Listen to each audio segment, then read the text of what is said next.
part of the Press Play Podcast Network. Iguodala to Curry, back to Iguodala, up for the layup. Oh, blocked by James. It's over. It's over. Cleveland is a city of champions once again. The Cavaliers are NBA champions. Hi, everyone. What's good? And welcome to Cavs on the Break NBA podcast right here on the Press Play Podcast Network. Coming off a win over the Orlando Magic, we will be discussing that. I'm John Sabol, alongside the owner and writer of Hoops Wire, longtime Cavs and NBA writer, the great Sam Amico. Samuel, how you doing tonight, buddy? John, I'm doing well. Good to see you again. Actually, I can see you while others can only hear you. So I guess I'm the blessed one because I've got the full visual of you smiling and having a good old time. Wow, that is very kind of you to make me blush. I can see you as well. We are recording this here on Thursday night, the 7th. This is right before the Cavs go on a road trip. We'll be discussing that. Chase is sitting this one out, so you're stuck with us two. So enjoy the ride here as we kind of recap that Magic win in Cleveland at the Fieldhouse and look ahead, and then just kind of do all NBA a little bit here too. We'll touch on the play-in tournament a little bit, but first, Sam, you were there at the Fieldhouse on Wednesday, and the Cavs went on to beat the Magic 121-111. I watched from home. That was the first complete game the Cavs had played from wire to wire. You know, got to a lead, didn't blow it, almost did, and really played a complete game, really balanced scoring, and didn't make too many mistakes. Yeah, well, now that they've had their starters back, I guess it's 5 straight games with the guys who were supposed to start that started to open the season, and obviously Mitchell, Garland, Strus, Mobley, and Allen. They've had those guys together now 5 straight games. They've won 4 of those. One of them was a bad Portland loss. I would say they've played their 2 most complete games in there, which would be, of course, at least at home, which of course would be the win over the Magic, and then I would say the win over the Hawks at home also was a game that you really never thought that they were threatened. They played a really nice full 48 minutes that night too. So, I think having these starters back has helped. The Portland thing, you got up 16. I think maybe you felt a sense of overconfidence. Portland wasn't as bad as their record. Obviously, they had beaten Indiana, who's super hot right now, before that. So I didn't think that loss was as, let's blow it up as everybody else was. But, yeah, against the Magic, one of those games that, Magic were a good team. Out of those 5 games that they've played with their starters in a row, the Magic was the first team they've beaten with that had a winning record. So, the Magic came in, 14-6, really playing well, young, hungry team, a lot of talent, a lot of depth. Been on a roll to open the season. So the fact that the Cavs kind of, took it to them, Magic came back in the game a little bit, but, this time the Cavs didn't really let their foot off the gas too much and put them away. So it was an impressive win, and a win you're going to need going on this road trip. Yeah, I think the biggest thing for me was watching that game. Donovan had his 35 points, and he had a nice tandem in a second score, which always seems to be a challenge at times. It should be Darius Garland, and it was Darius with 26. And then you had Strus, who's been that third guy, and at times been that second scorer when Darius has either been hurt, not playing, maybe or struggling from the floor. And that balanced scoring, the Cavs had 5 guys in double figures with Niang coming with 10 points off the bench, which was huge for them. And Mobley again, 16 points. He seemed a little bit more. I know the stats, maybe the numbers and the rebounds. I think he only had 5 rebounds or so. You want to see more of that, but at times I saw with Mobley being a little bit more aggressive against Orlando, which was good to see. Yeah, for sure. Especially in the second half. Yep. He was kind of a quiet first half, and had 6 points, I think it was, against Detroit, the game before that. So I just thought, is there something going on here? But he really, really came alive in the second half, had a lot of kind of those, was getting the ball around the basket, had a lot of those dunks off passes from Garland. And I just think that, you know, the one thing I'll say about Mobley is he never forces anything. So, Yeah, things were going pretty well for the rarely. rest of the team. I think that he was kind of, when he would get the ball, he wasn't looking to shoot because the other guys were doing such a nice job putting points up. So, but eventually he came around second half. He really, he was a big but quiet reason why the Cavs were able to maintain a double-digit lead most of the night. So this wasn't asked in the post game, and I wondered this too. Jared Allen late in that game, I don't know, maybe like a minute left the bench, went to the locker room. That was never really like, what was the issue? Did he have like what was it, like a little injury? He didn't say anything in the post game that I'm aware of. Yeah. Are you aware of anything? No, seemed okay. JB2 said he didn't. Yeah. He wasn't aware, didn't know. So, and Jared Allen didn't say anything post game about it. So I don't suspect. I think at this point, if there was something going on, we would have known about it. I would agree. And the reason why I bring that up, because this segues to my next question, is you look at that game and, there's been a rotation shift, I think, that JB now you have his starters in there, right? He's been able to kind of get in a rotation, whereas at times the rotation's been off, but now you have, your starters are in, like everyone's healthy, everyone's back. So he's trying to find that happy medium right there of what seems to work. And Sam, at times it seems like the rotation that seems to be clicking is when Jared Allen is not on the floor. When you have a Mobley, Garland, Mitchell, Strus, Okoro or Niang, or when LeVert was healthy and not hurt playing. And the minutes kind of represent that a little bit. Jared Allen only played in 19 minutes yesterday. Right. Yeah. Big part of that too was you look, Allen, Mobley, Strus had 5 fouls apiece. Allen got into foul trouble early. Mm-hmm. And there was a point there. I think Orlando took 37 free throws, which is, that was crazy. Almost unheard of. The first half and part of the second half, but especially the first half, there was just so many whistles and so many stoppages in play. One of the things I wrote in my dribbles column was some of those were fouls. Some of them were up for debate, and some of them were just flat out terrible calls. But when when a team's shooting that many free throws, but in Orlando's defense, a lot they were playing inside. That's a team that goes inside a lot, and tries to score at the basket. Obviously, they were 2 of 23 on 3-pointers, so they had no other choice but to try to draw fouls, get to the basket. But as far as the rotation goes, you look, you get everybody back now. You're missing LeVert.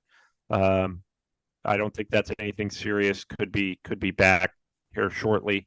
Mm-hmm. So you're going to have to, you'll be able to go a little bit deeper because Dean Wade came back, played pretty well. I can't remember how many minutes he had, but it wasn't a ton. But he was very productive in those minutes. I think he had 8 points, 5 rebounds, or something in those minutes. Yeah, 14 minutes. Yep. In 14 minutes. Yeah. So, you have your starters healthy. If you can keep your starters healthy, then obviously your bench is going to be. Those guys get more comfortable with their role. JB gets more comfortable with, this is how many minutes these guys get because I've gotten reps. Not only the players need reps, the coach does too. So as far as managing the game and managing the lineup. So, I think it's consistent. I know fans want to see more Craig Porter Jr. They're wondering why he hasn't played because he's played so well, which I think is a fair question. But, at times it seems like JB always wants either Darius or Donvan on the court. If not both of them, at least one. And that automatically is going to take minutes away from Craig Porter Jr. or Ty Jerome should we ever see him at any point this season. Yeah. So a couple things to piggyback on that. So back to my original point. Do you notice that too, though? It seems like the Cavs don't have a set offense, so to speak, right? But it seems like the ball rotations with the smaller lineup with Mobley and not Allen seems to work a little bit better. Is that fair to say? At times so far. And it's a small sample size. I would say, yeah, most of the time it seems to work.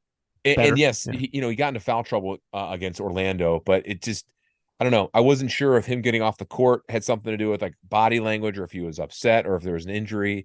I don't know. Maybe it was frustration. Maybe it was all the above. I don't know.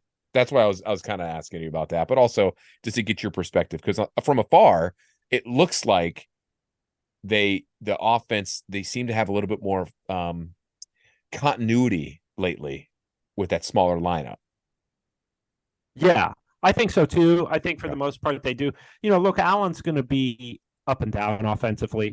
He had a very Jared Allen game against the Magic offensively, which is 4 or 5 shooting, 8 points, 11 rebounds. I mean, he makes his contributions where he does. He's not going to get the ball in the low post and put a lot of moves on guys. Mm-hmm. So, but he's going to have those nights where he has 23, 25 points.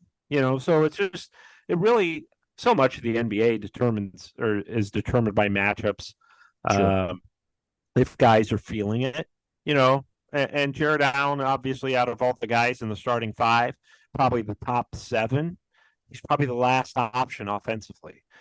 So I think that there are just going to be some nights where he just doesn't have it going, but I wouldn't even say have it going. He's just not going to take a lot of shots. He's always very efficient and shoots a high percentage, though. And he makes up for other things too. Defense, crashing the boards. For sure. Having that force in the paint, for sure. Okay, you mentioned LeVert. Let's talk a little bit of Cavs injuries real quick here. Ty Jerome hasn't seen the court yet this year. He played 2 games. Sorry, 2 games, yeah. Right. But since that first week, he hasn't seen the court. He's been hurt. Any update on him, and any updates on LeVert that you've heard? Last I heard about Jerome was he, was putting up shots a couple weeks ago. I don't think it was last week. It might have been the week before, and he was still having trouble landing on that ankle. And then I saw him. I guess it was the Portland game on the sideline. He had an air cast on. So, just last week, JB Bickerstaff said he thought that Ty was a ways away, and sometimes those. Oh, go ahead. Sorry. Yeah. Anytime you have an ankle injury, it can just take a high ankle sprain that can take 8 weeks. So, sure. If he's missed 6, he could miss another 3 or 4 still. Yeah. And, it's Karras, it's interesting with his knee injury. He got hurt at the wrong time, because he was having his best start of the season of his career, it seemed like. And for this first month of the season, he was the best Cavs player. And now he's fallen out of the rotation because he's not in the rotation because he's hurt. Yeah, he was really, like you said, for the first month, probably the best, the most reliable guy. Sure. Obviously, other than Mitchell when he's healthy, but it was a career start in Cleveland for LeVert. So, yeah, it's very unfortunate. And it makes the rotation, even though it's not a big deal, it's still one key piece is missing. It's not a big deal in that it's not Mitchell or Garland or a starter. And you have Okoro, too, but he's very, look, Isaac's great defensively, I should say very good defensively, but he's not going to usually match LeVert in terms of productivity offensively. Yeah, we'll see how long it takes for him to get out, or get back, I should say. That's a bummer. But Cavs currently sitting at 12-9. They finally get a 500 record at home with that win. They've got a tough road ahead. We're going to get into that in a moment here on the other side of the break. A couple things I wanted to react to, Sam, is George Niang's comment about Donovan Mitchell. And this was more of a fun comment, but at the same time, he's a veteran like Donovan, obviously, but he's a good locker room guy, a great guy on the roster, to be fun loving. We've talked about him. We had him on the podcast at Media Day, but he said something, and you were in the locker room, and I wanted to get reaction to this. And correct me if I'm wrong or how this was worded, but Donovan said that, his teammates are holding him accountable. And George Niang had said something to him about, hey, you were quadruple teamed. You got to pass the ball. Yeah. Well, George is not afraid to speak his mind. Obviously, he's tight with Donovan from their days in Utah. Yep. And yeah, I mean, that was just it. And sometimes you will see that with Donovan, where it's like he's such a great individual player, and all great individual players. Sometimes it's like, look, I just want to be able to do this and make sure we win. And sometimes I do a little too much and try and do by myself a little too much. And I will see it sitting in the stands or in press row.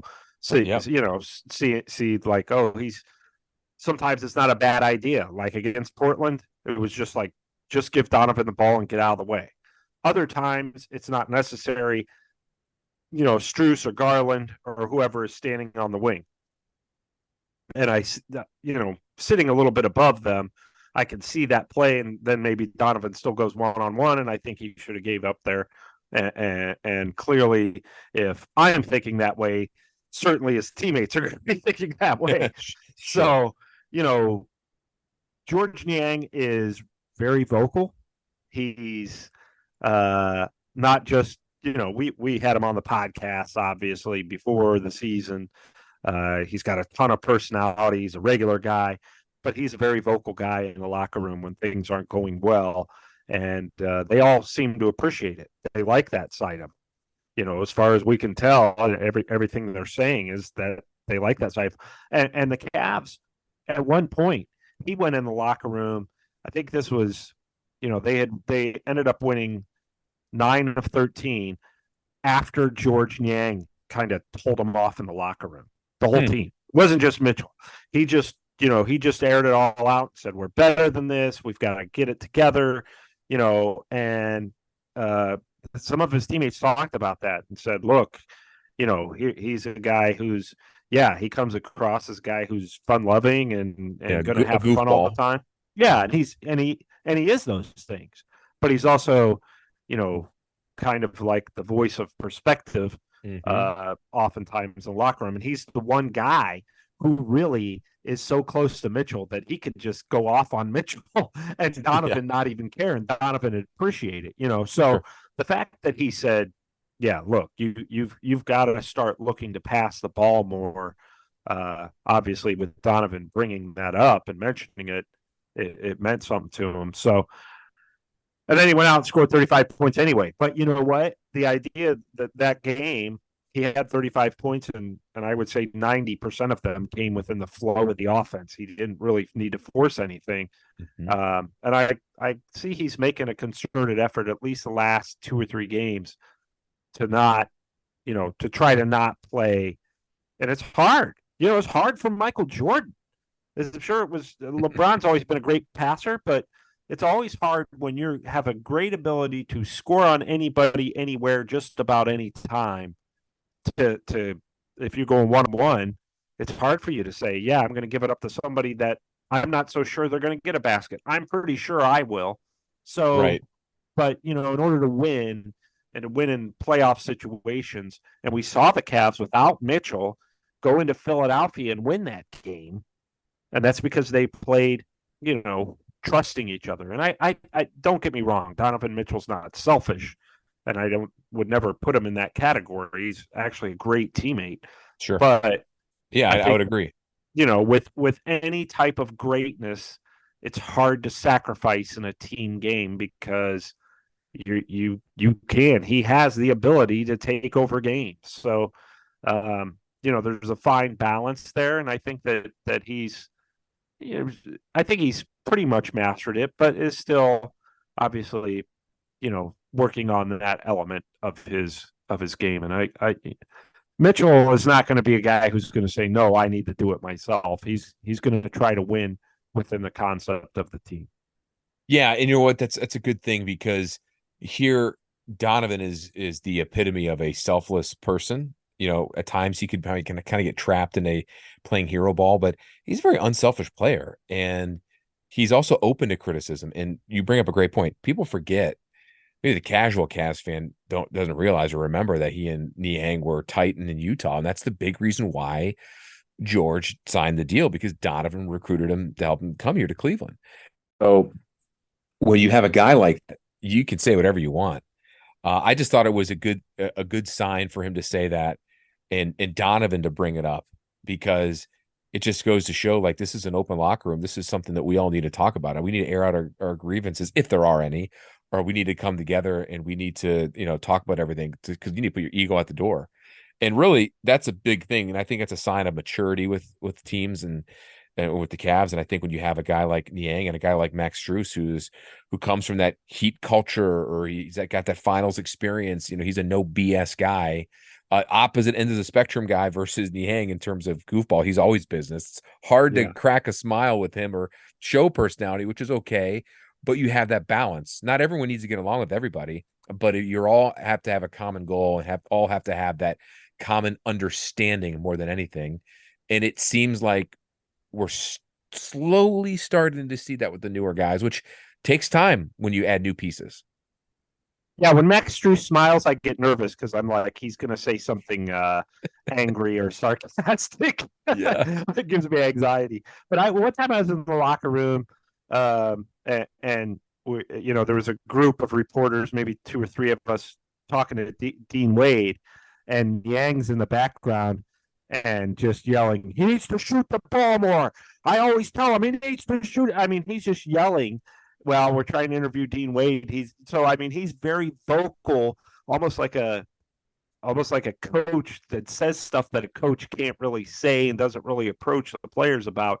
Niang will just let loose. So really, it's nice, I think, for the Cavs to have that kind of personality on the team. Tristan Thompson, obviously, being another guy who is pretty vocal leader, and uses the fact that he's been there before a lot as kind of his method of teaching. All right, we're going to take a quick break here. We're going to talk about the Cavs' schedule ahead, this tough road trip coming up here, and then touch on the NBA play-in tournament momentarily, because there was a game out in Vegas tonight. If you're listening, we're recording this here on Thursday, December 7th. There was a game, and as anybody that has listened to previous podcasts know that I am not a fan of this tournament. I'm glad the Cavs are not in it. And Sam is okay with it, but on the same page a little bit. But there's a big thing that happened in this tournament between that Bucks and Pacers game we want to talk about. We'll get into that in a moment. But first, since you're listening to us, you can't see us. Sam and I are on Zoom at both of our houses, and you can't see the shirts that we're wearing. We are wearing brand spanking new Homage t-shirts. If you are from the Cleveland area, Columbus, you all know this company that is helping us out here. Boy, they have designed quite the array of NBA gear, Cavs gear, Major League Baseball, NFL official licenses. Sam, what Homage shirt are you wearing of the Cavaliers at the moment? What is that? Is that your boy, Austin? Austin, I'm so old school. It's Austin Carr as a player, and I'm sad to say that I don't remember I don't remember Austin as a player, just as a fan favorite, as a color analyst and in-game analyst. But I have watched him on YouTube and all that. So yeah, when I saw this shirt, I was just like, I have to have it. It's AC, not only as a player in the old school Cavs uniform, but of course the AC I know and love, always smiling about something. So yeah, it's perfect for me. I love NBA history and old school stuff, and the fact that I would consider it Austin Carr a friend. I just very much look forward to wearing this T-shirt in front of him and having him tell me how great I am because I'm wearing it, probably for no other reason, but at least he'll tell me I'm great. AC's always smiling, and if I want to be around him when you wear that shirt in front of him, because his grin's gonna get even bigger and bigger. I think we should meet at center court at halftime or something in front of fans. That would be my goal. You know what? I'll wear my Homage shirt that I got of the NBA Cavs NBA Jam shirt had the stats of Mark Price and Brad Daugherty. That's the one I have. Yeah. They were nice enough to send me another one. It was a gray with the old school Austin Carr era Cavs wine and gold script on it. I know Chase was rocking a wine hoodie with the new Cavs font on the front of it. Just some awesome products there. Perfect gift this holiday season. So if you can, go on our show notes here, wherever you're listening to your podcast, on Spotify, on Apple, or any other location there, wherever you're seeing our description of our show, scroll on down. You'll see the link. You can buy your Cavs gear, Browns, Guardians, Ohio State, MAC, you name it. Great quality product right there on the Homage website. Go on our show notes, click that link there, and enjoy yourself a nice, warm, cozy hoodie. Anything you want. Makes a great holiday gift here in time for Christmas here in a few weeks. All right. With that being said, we'll be back, go over a play-in tournament and the Cavs schedule ahead, and much more right after this. Cavs on the Break listeners, listen up. The NFL season is going strong, and DraftKings Sportsbook is hooking up new customers with an offer that's even stronger. Bet $5 on any game this week to score $200 instantly in bonus bets, and DraftKings isn't stopping there. All customers can take advantage of a sweeter offer. Get in on game day greatness. Download the DraftKings Sportsbook app now and use code P3Cavs. New customers can score $200 instantly in bonus bets when you bet $5 on the NFL. That's code P3Cavs only on DraftKings Sportsbook, an official sports betting partner of the NFL. The crown is yours. A gambling problem? Call 1-800-GAMBLER or visit www.1800gambler.net.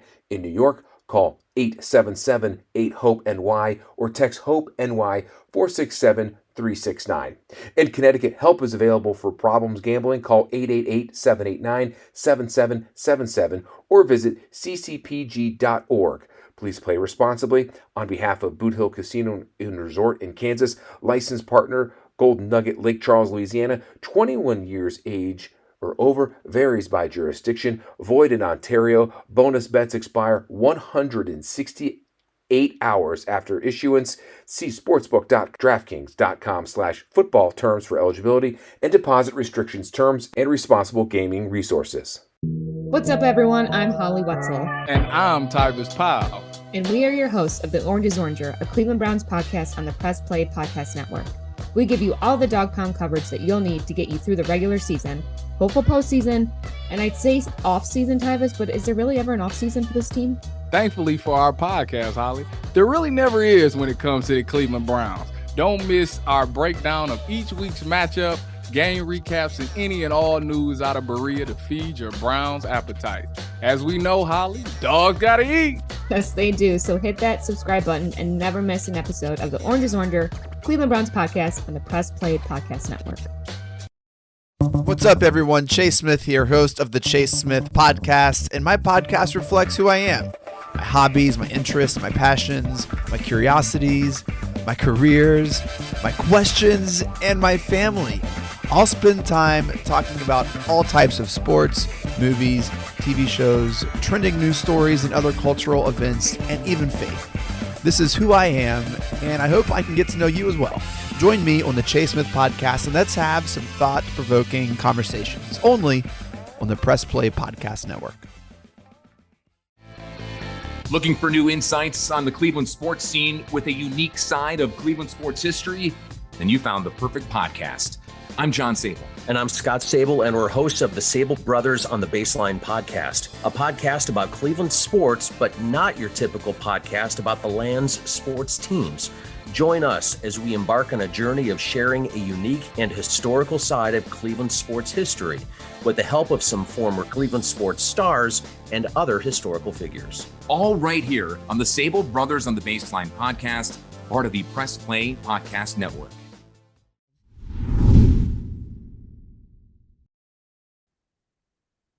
We're back here at Cavs on the Break NBA podcast on the Press Play Podcast Network. John Sabol alongside Sam Amico, owner, writer of hoopswire.com.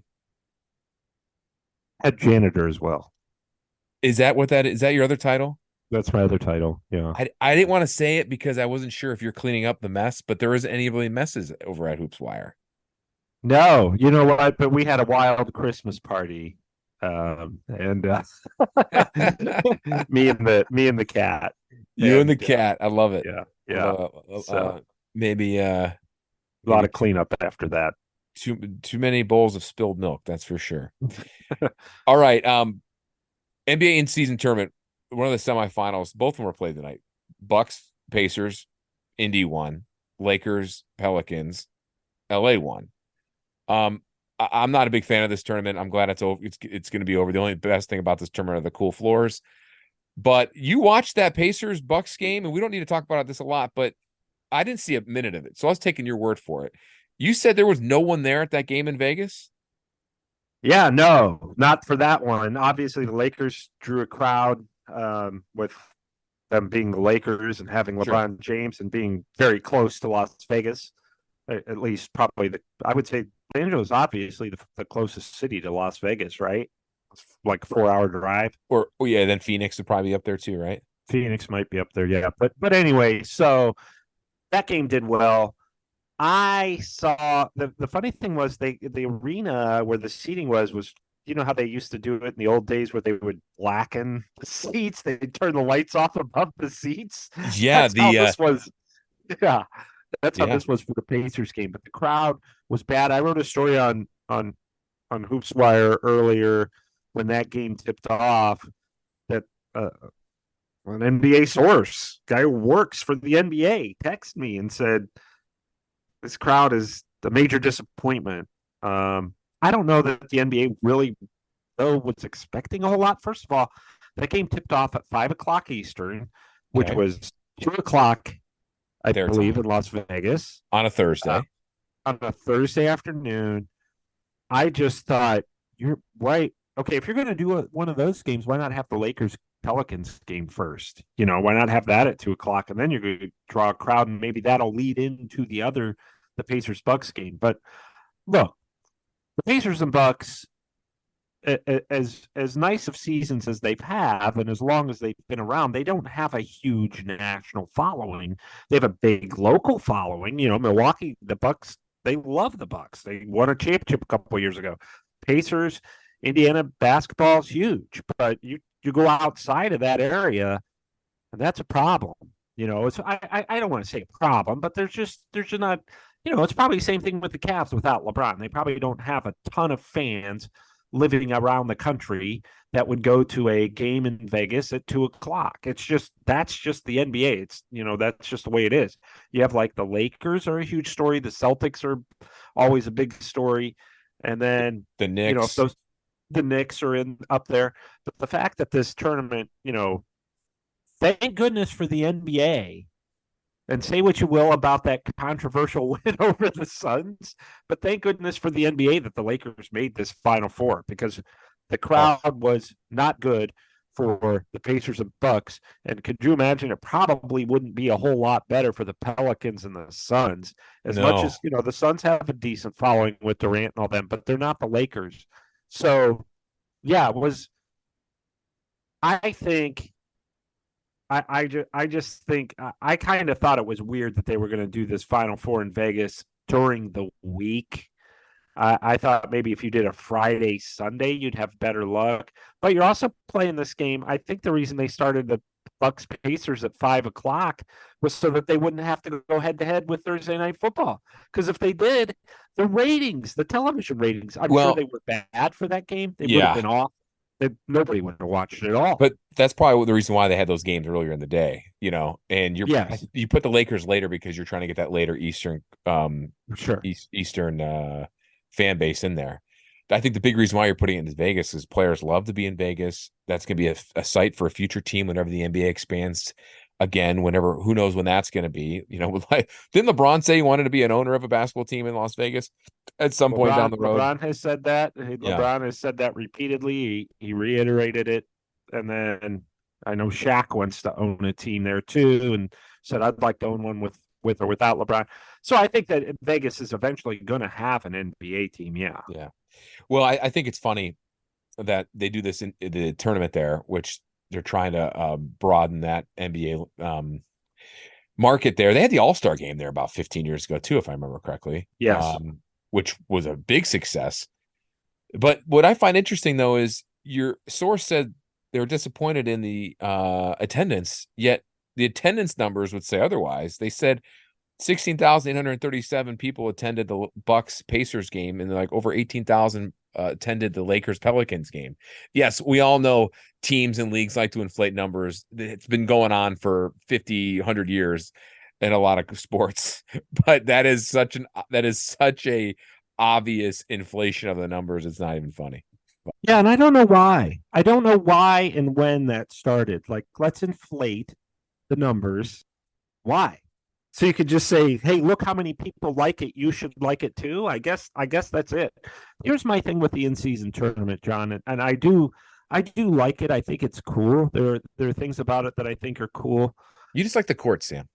I love the courts. I'm such a traditionalist. This is so bizarre for me to say, but I love and that's why I'm so shocked that you like the courts, because you know. Yeah, I'm so old school. Yeah. Hey, everybody, I miss the Mecca. Remember the old Mecca when Mecca Bucks Milwaukee. played that ugly court. But yeah, I don't know why. I just these courts grabbed me. I will say this. Here's my main issue with the in-season tournament, and I think it's probably the NBA. The league's main issue is why. Okay, first of all, why was this designed? What was the point? To create interest in regular season basketball games. My issue is, and I think they've done that, but my issue is, if you're a business, you always want to bring in new customers, right? You always want to, I know at Hoops Wire, I want to bring in people who don't really read it yet. I want those people to come read it regularly. If you're the NBA, that's what you're looking for. I think part of this tournament, and I think it's probably failed in that area. I don't think it's been enough to draw in people who don't already care about the NBA or weren't already paying attention. My oldest son he's a huge NFL fan. He's not much of an NBA fan, despite what his father does. Maybe because of what his father does. I don't know. But he didn't really even, he said, what is going on with this tournament? What's it mean? Blah, blah, blah. And I told him, he was very skeptical of it. And he, I told him, explained it to him. I said, they're playing on these cool courts and, it's just something to get excited about during the regular season. And he didn't watch any of it. It didn't draw him in. So, and, the middle boy watched some, but he would have watched anyway.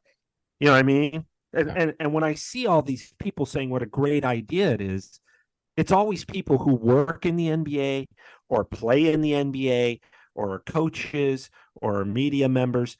And that doesn't do the NBA any good because they've already got those people. You know what I'm saying? Those people have been the voice and face and spokespeople for years. People like me who love it and we're going to watch anyway. Well, it doesn't help having somebody like me love it because I was already going to watch. You know what I mean? So yeah, my whole point of this is, yes, it's creating some more buzz, but is it creating more buzz amongst people other than the people who would already be watching? Are you bringing in new viewers, and are you turning some people away and making them skeptical and making them, this is stupid? Because I know nobody's going on the record with this. I know plenty of people who think this is really dumb. And I'm one of them. I'm one of them. Well, yeah, but I'm saying like people who work in the NBA or former players. I know a lot of people who are just like, what are they doing here? Sure. Now, I think that it's okay because you need to change some things. You can't have everything like the quote unquote good old days. I think that it's good to reinvent things. And I think that this is a good idea and I think it's cool, but I don't know that you're going to profit at all. And I think that Pacers-Bucks game, as good of a game as it was, bombed in terms of being able to help push forward and sell the NBA. And I don't know that the Lakers-Pelicans game did a whole lot either. Yeah, listen, like I've been very outspoken about it. I think it's a waste of time. The NBA only really did this because it's the ratings in the regular season keep plummeting.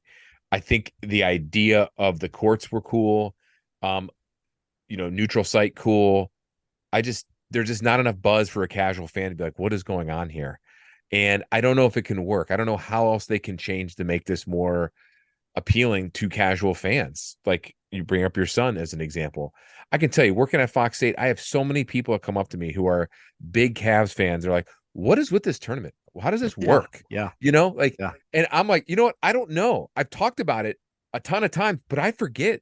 It's so convoluted with the just the rules or the placements. I mean, the Cavs went 3-1 and didn't make it. Like, it's point differential, blah, blah, blah. It's just, it's silly. You got to make it easier for fans, casual fans to. Here's what you do, John. I can fix that right now. All right, what would you do? What you do next year? Give 2 teams a bye. 2 teams that have the best record through 12 games. Okay, say there's some teams that are tied 11-1 or whatever. Then you just have an off-court tiebreaker somehow. So those 2 teams get a bye. Everybody else, single elimination. That's it. No group play, no records, no standings.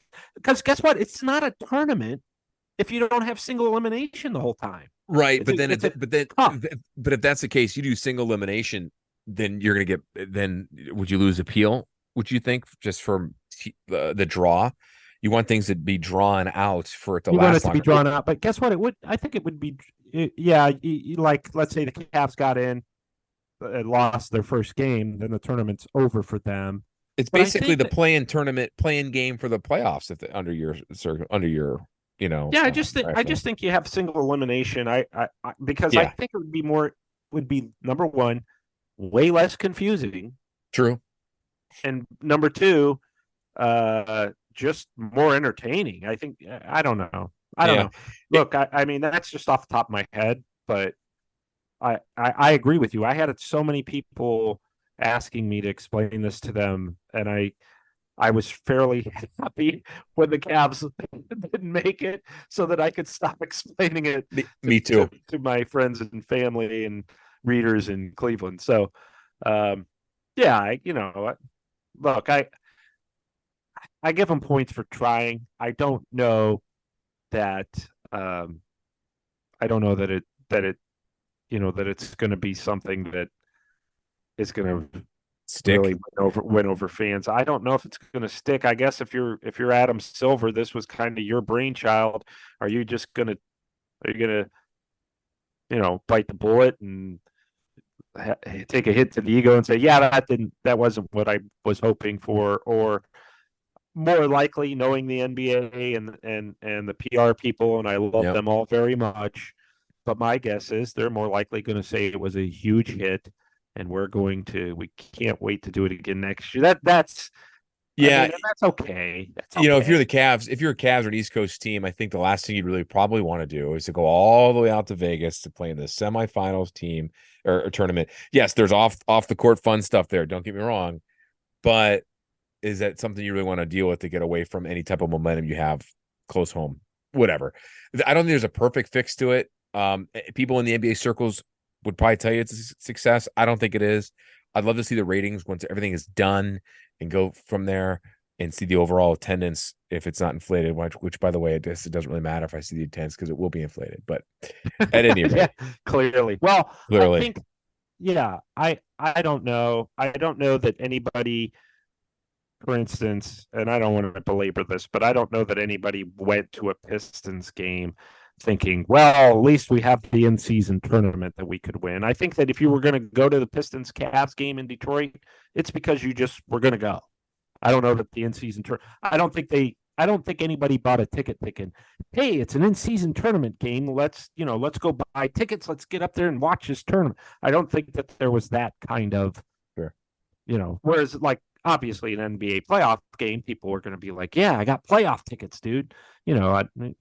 Nobody's going to be saying that about the in-season tournament. I can tell you that I think most other American sports leagues, like the NFL and baseball, are probably like, what are these guys doing?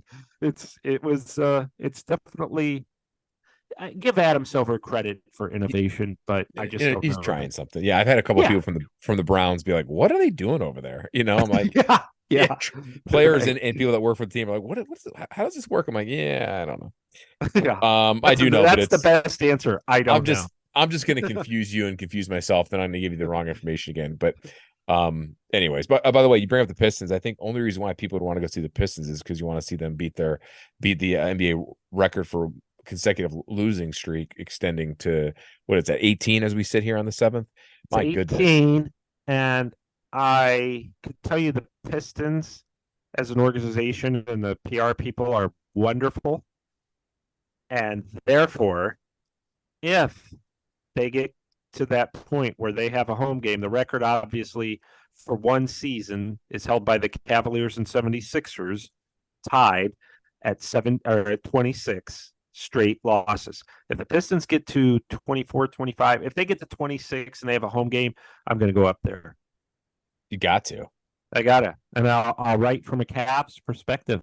I'll write, the monkey's finally off our back if you're Cleveland, because you lifted that weight.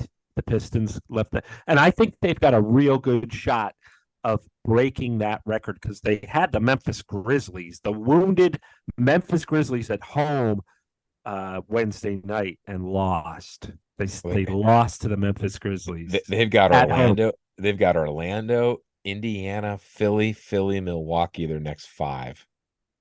And then Atlanta. Watch them beat Philly one of those games. Yeah, back to back. They've been playing. I mean, they've had some close games, but All right. Well, speaking of the schedule, real quick before we end this podcast, let's talk about the Cavs road ahead here. They've got a tough schedule. Miami, Orlando, and the back-to-back of Boston. A rare back-to-back away games. That's a new scheduling twist that started this year in the NBA. Or no, I'm sorry, it started last year, I believe. Yeah. I hope the did the Cavs fly down there today? Are you aware? Yeah. Okay. They flew to Miami. Yep. All right. So if that's the case, are we just going to pencil them in for a loss on Friday, just suffering from that quote unquote Miami flu? You know what I'm saying? Like, are you going to be like Chase and make me pick each of the next 4 games?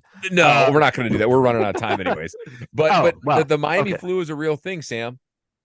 Sure. Well, I mean, I probably had it. You're in your 20s. You go to Miami. You got a free night.